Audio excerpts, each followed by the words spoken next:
We are in the book of Judges, chapter 14.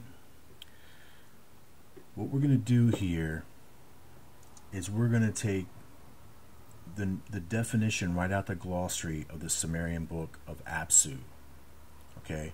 And it's going to be a little more interesting in the way that I've been describing it. We're going to compare that to the description of the exact same place mentioned in the book of Judges. And we're going to see that both of these places, their name definitions, are going to carry the same meaning. Now that's going to be pretty powerful. So for those of you who don't know, let's talk about Samson that's been going on in the series. I did another series entitled The Arrival of the Locust, an absolute must-watch on my playlist. It's about 60 or so videos long, I think. Watch it. It'll explain in detail what we're talking about with Samson. But for a quick overview for everyone here, the Samson story is more or less symbolic of these fallen sons of God. Remember, Samson was supposed to have great strength, okay? These fallen sons of God going and having to go underneath the earth. And we're going to come up to a description here that talks about this God preparing a hollow place in the earth, in this location.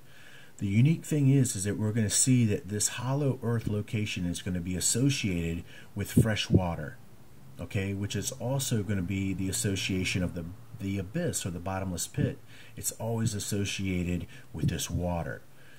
So let's check out what we see here and know that this Samson story is a very, very deeply symbolic story concerning the locust, their dealings before they went underground, who they were fighting with, and that there was a time where they had to go underground, and you're going to see that place being prepared. Notice it says Samson the 13th judge. I'm telling you that Samson is a symbolic judge of false Israel, not spiritual Israel. And that's going to come into play with some of my video work that shows you that there was a split from the lineage here from Cain going to the land of Nod, and that the Nodites are a population or a civilization on this earth, as I've stated to you, that is the remnant of the sons of gods themselves. I told you there was people on the planet before Adam and Eve, okay, well before. So that's the Nodite civilization, okay, that we read about in Genesis. Cain slays Abel, goes to the land of Nod, there he takes a wife. Well, there's got to be population there. It's not just that. I mean, we've tracked the whole trail. That's exactly what's happened. So Samson represents that offshoot lineage that goes through now these sons of God. And they are basically supermen. They're demigods. And that's what Samson's physical description is. He's stronger than everybody else. Plus, he's got this long hair, okay, which is where his power is supposed to come from. It fits in a unique way, also with the description of the locust having long hair. So Samson, 13th judge, as I told you, we're in the 13th Baktun. Both of these things are going to interrelate astronomically, physically, spiritually, mentally, and even chemically, if we looked at it. It's going to be all the same fractal of information. Well, eventually something happens with Samson, okay?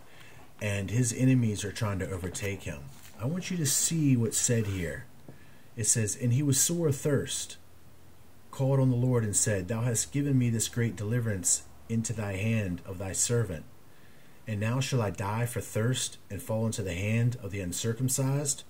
But God clave an hollow place that was in the jaw, and there came water thereout.